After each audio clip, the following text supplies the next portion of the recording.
Start करता हूँ। ठीक है, तो चलिए आज की क्लास में हम देखेंगे कि कैसे हम कंडीशनल स्टेटमेंट को यूज करते हैं पाइथन में। ठीक है, तो यहाँ पे मैं एक कमेंट दे देता हूँ पहले, कंडीशनल, यहाँ पे मैं दे देता हूँ, सेव करता हूँ इसको, और यहाँ पे हो जाएगा आपका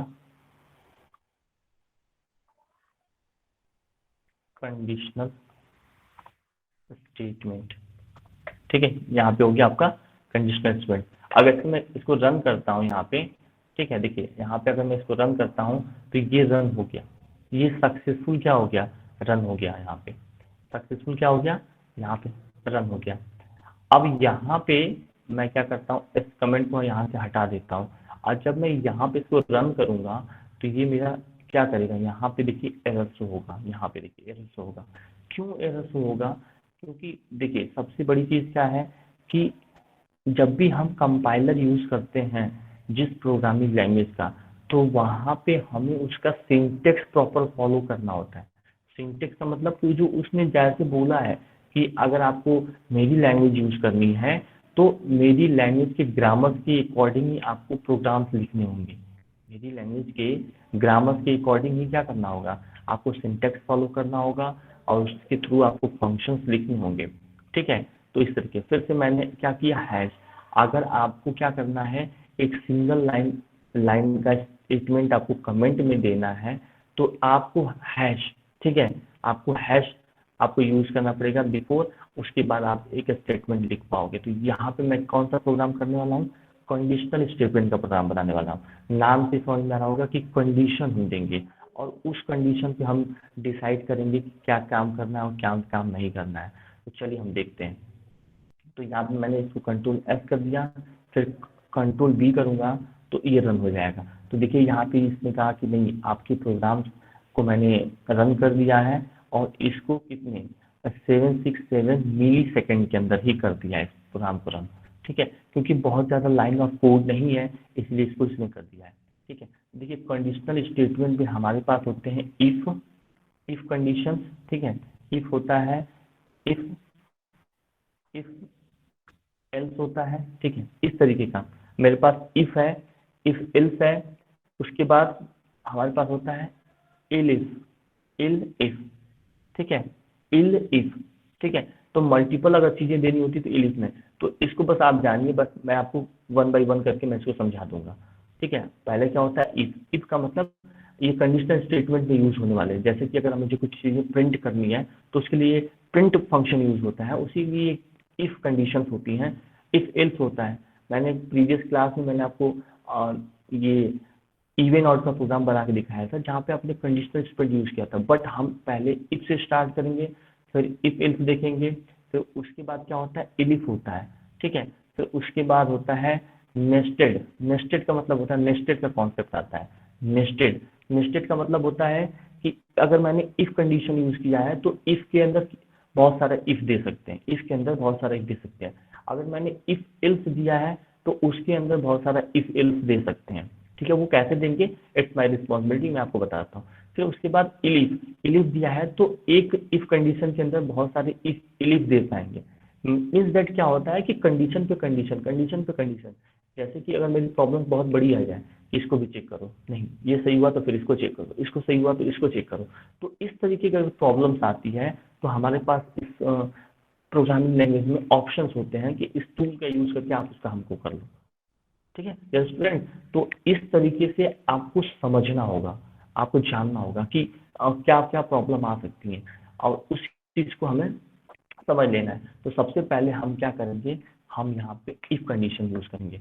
इफ जैसे मैं पहले तो एक वेरिएबल क्रिएट कर लेता हूँ, create create a variable. Variable क्या होता है, एज अ कंटेनर होता है। ठीक है, तो मैं यहाँ पे वेरिएबल में ए में 20 स्टोर करा लेता हूँ। ठीक है, अब देखिए, अब ए में 20 स्टोर करा लिया, फिर मैंने बी लिया, और यहाँ पे मैंने इसको 30 स्टोर करा लिया। अब देखिए हम क्या करेंगे, हम कंडीशन ये लगाएंगे कि मुझे ए और बी को इक्वल दिखाना है, कि अगर ये इक्वल है तो मुझे प्रिंट करके दे दे कि हाँ ये इक्वल है। ठीक है, ये इक्वल है। या तो एक काम और करेंगे, सबसे पहले हम इफ कंडीशन में इसको लगाएंगे। हम केवल इफ देखेंगे कि अगर ये सही है तो ठीक है, नहीं है तो कोई बात नहीं। ठीक है, तो हम यहाँ पे देते हैं इफ, इफ कंडीशन दिया, और यहाँ पे मैंने क्या किया, ये यहाँ पे कंडीशन का एक ब्रैकेट ओपन किया, और यहाँ पे देंगे कि ए इक्वल टू, इक्वल के लिए हमें डबल ये यूज करना पड़ेगा सिंबल। उसके बाद देखिए कॉलम, हम कैसे स्टेटमेंट लिखते हैं इसको देख लीजिए, कॉलम लगाते हैं, उसके बाद हम इंटर देंगे। अब यहाँ पे हम लिख देंगे प्रिंट, अगर ए बी होगा, सर यहाँ पे होगा बी, अगर ये दोनों सही होंगे मतलब कि इक्वल होंगे, इक्वल का मतलब क्या है कि ए में भी 20 होगा और बी में भी 20 होगा, तब ये क्या होगा, कंडीशन ट्रू होगी। जैसे कि इफ कंडीशन, जो भी कंडीशनल स्टेटमेंट होते हैं, इसका रिजल्ट किस फॉर्म में आता है, यहाँ पे ट्रू होगा। अगर ये ट्रू होगा तो ये ब्लॉक ऑफ कोड एग्जीक्यूट होगा। ठीक है, अगर ये ट्रू नहीं होगा, अगर ये फॉल्स हो जाएगा, यहाँ पे फॉल्स हो जाएगा, तो आपको क्या करेगा, आपका रिजल्ट शो नहीं करेगा, कुछ शो नहीं करेगा। तो अगर इफ मैंने लगाया है और इफ के अंदर मैंने यहाँ पे प्रिंट दिया हुआ है, तो देखिए रिजल्ट क्या देता है, यहाँ पे मैंने प्रिंट लगा लिया। तो जैसे कि मैंने ये कॉलम यूज किया है और इंटर किया, तो इसी ब्लॉक का इफ कंडीशन का ये स्टेटमेंट हो गया। ठीक है, ये अदर स्टेटमेंट नहीं हुआ, ये इफ के अंदर एग्जीक्यूट होगा। तो यहाँ मैंने लिख दिया इक्वल, मैंने बोला इक्वल। ठीक है, ये इक्वल हो गया। अब देखिए हम क्या करेंगे, इस कंडीशन से बाहर होके आके हम एक मैसेज प्रिंट कर देंगे, तो वो यहाँ पे आ जाएंगे। ठीक है, और यहाँ पे हम फिर से प्रिंट लिख देंगे।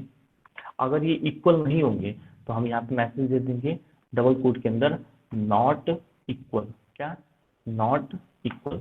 यहाँ पे मैसेज दे देंगे नॉट इक्वल, इसका मतलब कि इक्वल नहीं है। लेकिन मैंने केवल इफ कंडीशन यूज किया, यहाँ पे इल इफ नहीं यूज किया है, ना इल इफ यूज किया है, इफ एल्स भी नहीं यूज किया है, केवल इफ कंडीशन में दे के रखा है। ये इस स्टेटमेंट के अंदर का ये स्टेटमेंट मैंने फंक्शन लगाया, और ये बाहर लगाया है कि इस फंक्शन के बाहर आने के बाद, क्योंकि देखिए ये अगर ट्रू होगा, या ये अगर ट्रू होगा तो रिजल्ट आपको ये प्रिंट करेगा। अगर ये फॉल्स हो गया तो ये बाहर आ जाएगा। तो बाहर आने का मतलब ये लाइन अगर इसको मिलेगी तो ये लिख देगा। ठीक है, तो मैं इसको रन करके देखता हूँ। देखिए यहाँ पे हो गया नॉट इक्वल।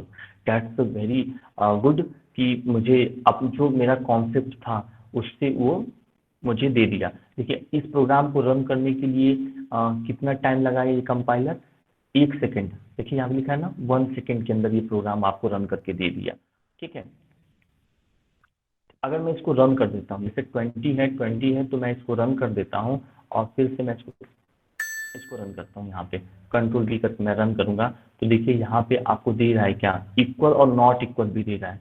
ठीक है, इक्वल और नॉट इक्वल दे रहा है। तो देखिए इक्वल और नॉट इक्वल जब ये कंडीशन दोनों आ रही है, किस केस में, जब ये ट्रू हो रहा है, लेकिन ये फॉल्स केस में तो हमारा सही काम कर रहा है। तो फिर हम क्या देंगे, यहाँ पे इसको हम हटा देंगे, और फिर मेरा यहाँ पे काम आ जाता है क्या, एल्स का काम आ जाता है। यहाँ पे किसका काम आ जाता है, एल्स का, एल्स स्टेटमेंट का। और फिर यहाँ पे दे देते हैं हम प्रिंट, और यहाँ पे मैसेज दे देते हैं नॉट इक्वल। अगर ऐसा करेंगे, ऐसा कर देंगे हम, तो क्या होगा, जब हम वो कंडीशन ये आपकी क्या हो रही थी, जब ट्रू हो रही थी, तो इक्वल भी दे रहा था, नॉट इक्वल भी दे रहा था, क्योंकि ये तो बाहर स्टेटमेंट है तो इसको तो रन करेगा ही करेगा। बट इस केस में क्या होगा कि अगर ये फॉल्स होगा तब ये प्रिंट करेगा नॉट इक्वल, केवल इक्वल भी नहीं प्रिंट करेगा।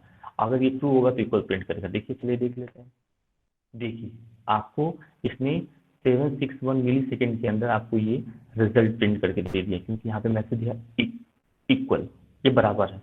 तो देखिए यही तरीका होता है कि किस तरीके से हम चीज़ों को फाइंड आउट करते हैं, किस तरीके से हम क्या क्या चीज़ें कहाँ जरूरत होती हैं।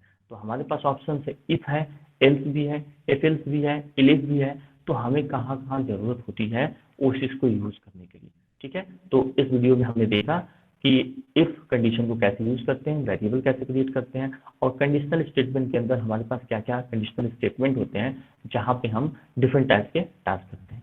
ठीक है,